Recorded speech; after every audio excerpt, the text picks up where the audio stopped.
Questão 14, semana 13. O benzeno é um composto cíclico de forma molecular C6H6, no qual 6 átomos de carbono perfazem um hexágono regular, e cada átomo de carbono está localizado em um dos vértices do hexágono. Considere que no benzeno todas as ligações químicas entre os átomos adjacentes de carbono têm comprimento igual a L. Com base nessas informações, assinale o que for correto. 1. O benzeno é o isômero funcional do ciclo hexano. Gente, o benzeno, ele tem 6 átomos de carbono, assim como o hexano, o ciclo hexano tem 6 átomos de carbono, certo? A diferença aqui, o benzeno, ele tá ligado a 6 átomos de hidrogênio. Cada átomo de carbono está ligado a um átomo de hidrogênio. Então, a fórmula molecular do benzeno é C6H6. Enquanto que no ciclo hexano, cada átomo de carbono está ligado a 2 átomos de hidrogênio, certo? Porque esses átomos de carbono têm hibridização do tipo sp3, ou seja, cada átomo de carbono faz 4 ligações simples. Então, a fórmula molecular do ciclo hexano é C6H12, certo? Eles não são isômeros porque eles não possuem, a mesma quantidade de átomos de carbono e hidrogênio. De carbono sim, mas de hidrogênio não. E para ser isômero tem que ter a mesma fórmula molecular, pelo menos, Então, benzeno e ciclohexano não são isômeros. Primeira alternativa, falsa. 0,2. O perímetro do hexágono é igual a 6L. Vamos lá. O benzeno, ele forma um hexágono em que cada vértice é um átomo de carbono, certo? E cada lado, mede L, ele fala aí no enunciado. O perímetro é a soma de todos os lados, a gente tem 6 lados. Então, o perímetro, seria 6 vezes L. Portanto, 0,2, verdadeiro. 0,4.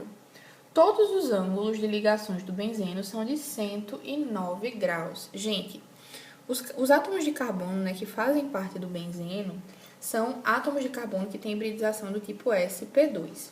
Se tem hibridização do tipo sp2, o ângulo entre as ligações é o ângulo de 120 graus. Se fosse hibridização do tipo sp3, como é no caso do ciclo hexano, aí sim a angulação seria de 109 graus, mas não. No caso do benzeno, as angulações são de 120 graus. Portanto, 0,4, falso.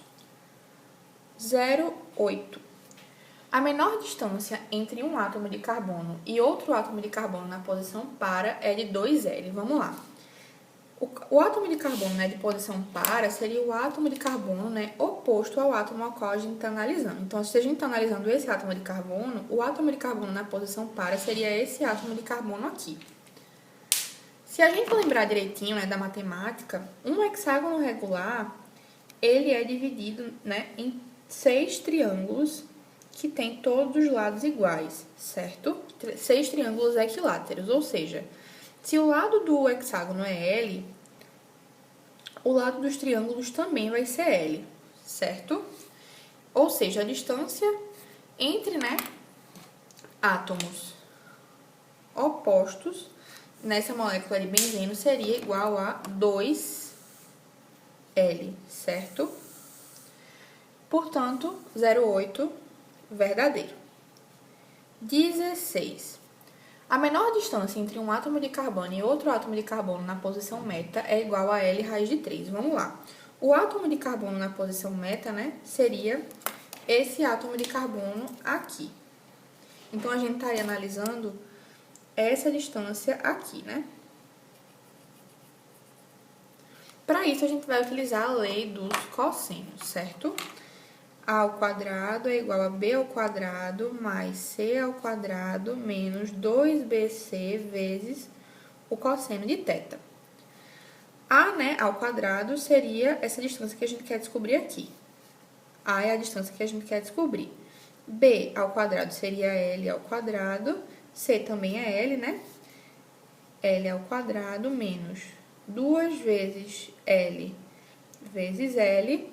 E o ângulo aqui é de 120 graus, O cosseno de 120 é menos meio, certo? Então, A ao quadrado vai ser igual a 2L ao quadrado menos 2L ao quadrado vezes menos meio. A ao quadrado é igual a 2L ao quadrado menos vezes menos, né? Dá mais L ao quadrado. A ao quadrado é igual a 3L ao quadrado. Se a gente tirar a raiz de tudo, né? A é igual a L raiz de 3. Então, essa distância é, sim, igual a L raiz de 3, 16, né? Verdadeiro, portanto, a soma aqui é igual a 26.